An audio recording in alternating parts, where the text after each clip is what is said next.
and something. It was the future. It was something to do with the future. But it was a date we weren't touching upon. I remember. But no, I get it. That was a dope experience. I was gonna make a point on it, and it just skipped me. It was about like how. But what was the end point about? You said about Tate. I just like the Tate Museum. I haven't. Like, that was not my point, but like that's what I'm gonna go on to. I like the Tate Museum. I haven't been there much. But do you know what the way? Oh, do you know what? Yeah, not giving away any spoilers. Yeah. But just the way you identified London and Rotterdam. Oh, yeah, that's what I was talking about. The way you identified those two. Imagine if that was, filmed and shit. And that day was important because the commonality, like you said, was a corner shop. And a corner shop only brings a few things together, which is like just one person with a connection of another. And the mode of commodity in between it. It's just like what mango, Rubicon mango. That's what we're on, and that's that centralized culture. Yeah, I value someone like Drake representing. Yeah, I feel like he can fit in there. Yeah, that's what I was trying to get to. I think he can fit in there, and if weed happens to be one of those things that's running wherever it's running, the way it's running, then I do wish him the best of luck because, mate, if you can get it legalized here, I welcome you with open arms. Aja, just come, man. Speaking in my language now. Just come, Drake. What else? Because even I need a one dance. And I guess the only other, the next point or article. I mean, me and Minnie today we were catching up on the news about Prince Andrew. Yeah. And the whole Epstein.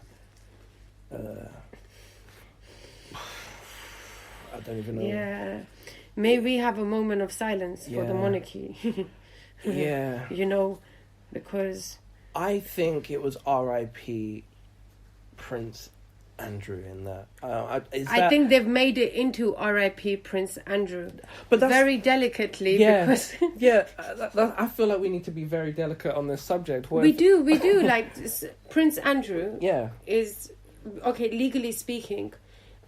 In terms of taking interview from both sides, Virginia Roberts. Yeah. So we watched Panorama and we watched Newsnight on BBC, the BBC one. They're both BBC Panorama. Yeah, that's it. And then, Newsnight. I was just saying it backwards.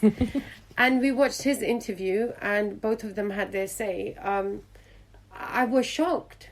I was shocked as an audience who I do personally believe that Virginia deserves our support. Yeah. I was appalled, and I was shocked at how much was not being said, and how, do you know that concept of the politeness of being impolite is to be polite? Yeah. That's the coverage we were seeing, and the reporter, the interviewer, she could clearly see that was there. The evidence was there. Because you saw it when she would just repeat some of the things that she said, and it was just like, he got one answer, and then like she would just be like, but this is what happened though. Like, you're saying you don't remember, or you can't say, but these things happened. And he spoke a lot in moderation, didn't he? In moderation, and from the tone of his interview, because the one thing I realized straight away was, one was obviously an emotional interview, the other one was like, we don't know why that is the way it is, but he, like I said, he categorically was trying to protect himself. Yeah. And it makes sense at this point for the monarchy or people of the royal family to say to him, or whatever happens in the background, that this connection is actually not good. Yeah. The reputation is at stake. Of course. And for that reason, that you should step down. Like, for example, it was in The Guardian today that the NATO correspondent, I think the 60th year celebration, she had to attend on behalf of him. Oh, because that was the connected article I got. Yeah. Dude, I was reading that. Oh, I didn't actually read the whole article. I just read the title. Yeah, I just literally jumped on that right now. And that's a mad thing. And that's on a national scale. That's and mad. An international scale. That's a really big thing. That's so. And apparently, it said, I'm not paraphrasing the quote. It said apparently that was Prince Andrew's thing. Like, that was the thing that he does every year, or like every year it's a thing he represents in. And because he's had to stand down, he's no longer... Yep. Oh, that's... Wow. So it said the Queen greets her NATO guest, but problem mounts for absent son. So he was inquired about during it. Donald Trump was also obviously there, because these are all the big nations that were there. Yeah.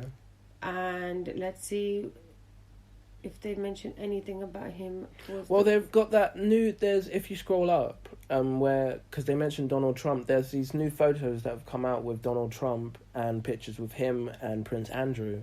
Yeah? Where they're together in the photo, but Donald Trump says that he doesn't know Prince Andrew. But they're in the photo together. Do you know what? Someone like Donald Trump here would say that. Like, I don't know the guy. Like... And I wouldn't be surprised, but you know what? He knows the guy, innit? He knows the guy. In the Panorama one we saw, didn't we see the primary photographs? Yeah, they're at Trump something. Yeah, and there's this footage of, he's there, and this is a long day back. And my problem in this time and age with something like this is that we are one of the few people, this could just be my opinion, but I'll speak, but we are one of the few people that have a monarchy to date, And when people look at us, and especially when I've studied at university and when we are in modules where we have people from abroad studying with us, especially Americans, people have a way in which they see the monarchy. And if that is happening, and then there is an interpretation where a monarchy sits and there is people and then there's us people. And what are you depicting up on that level, first of all? And when you do something like that in the news or in the headline, you are going to put the entire royal family. There will be, when they're saying that the next time he might speak will be under oath. Yeah. Which is what the end of his interview was saying.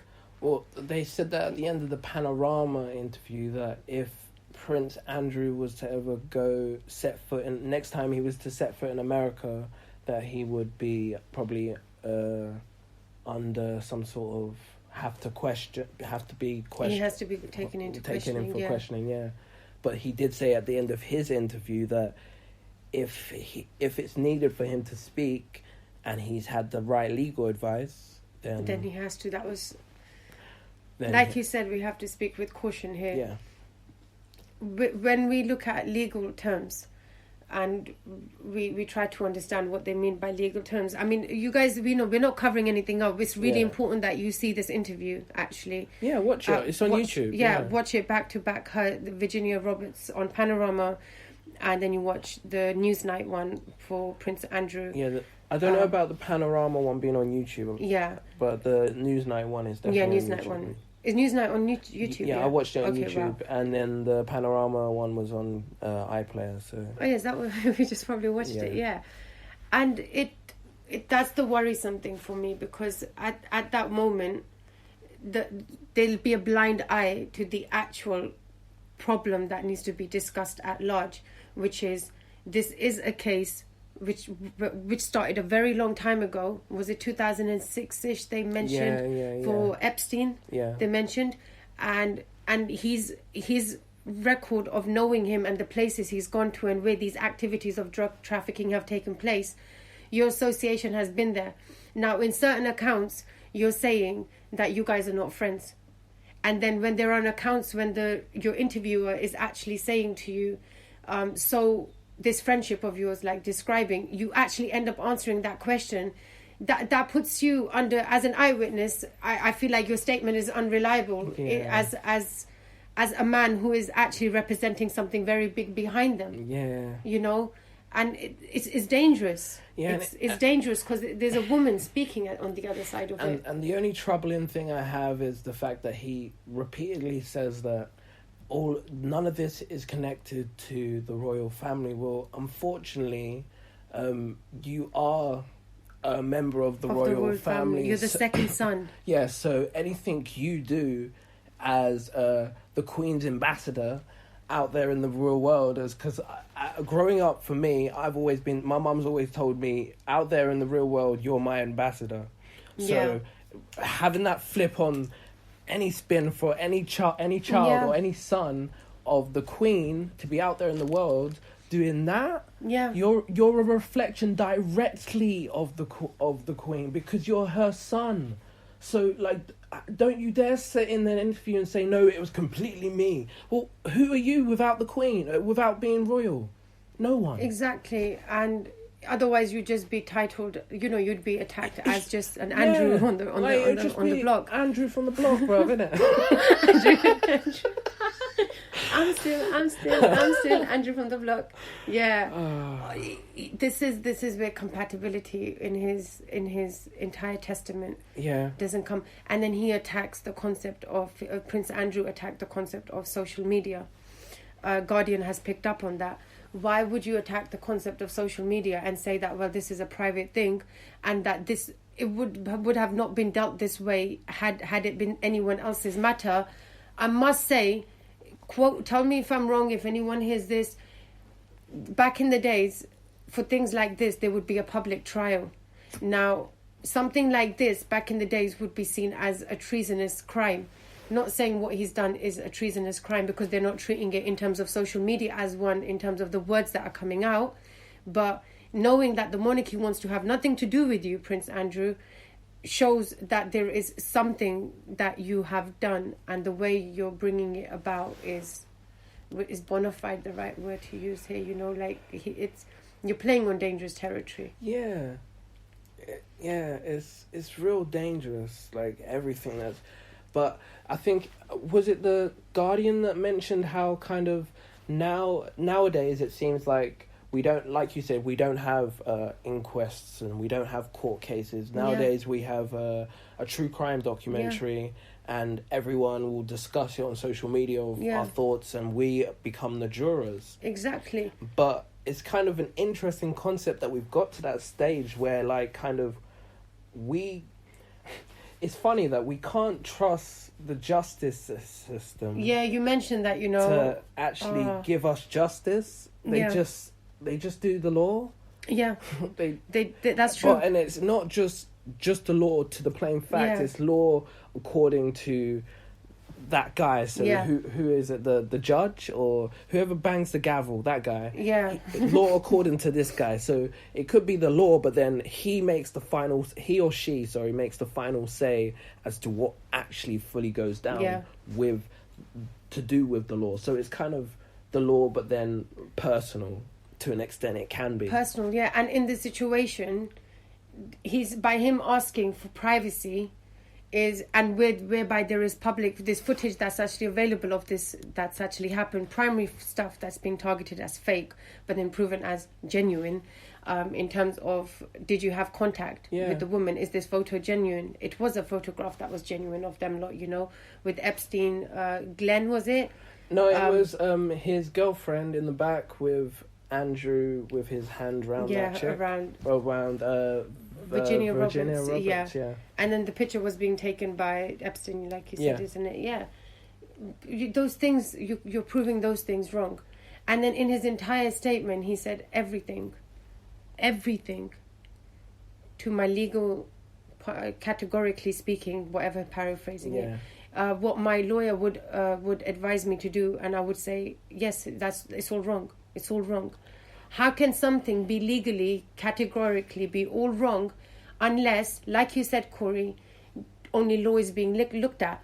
And do you know what? Panorama, they played it safe to some extent, I think, because the lawyer for the victim that the Panorama journalist was actually interviewing, the old gentleman, he said, no one can be above the law. Yeah, no one should be above the law. Yeah.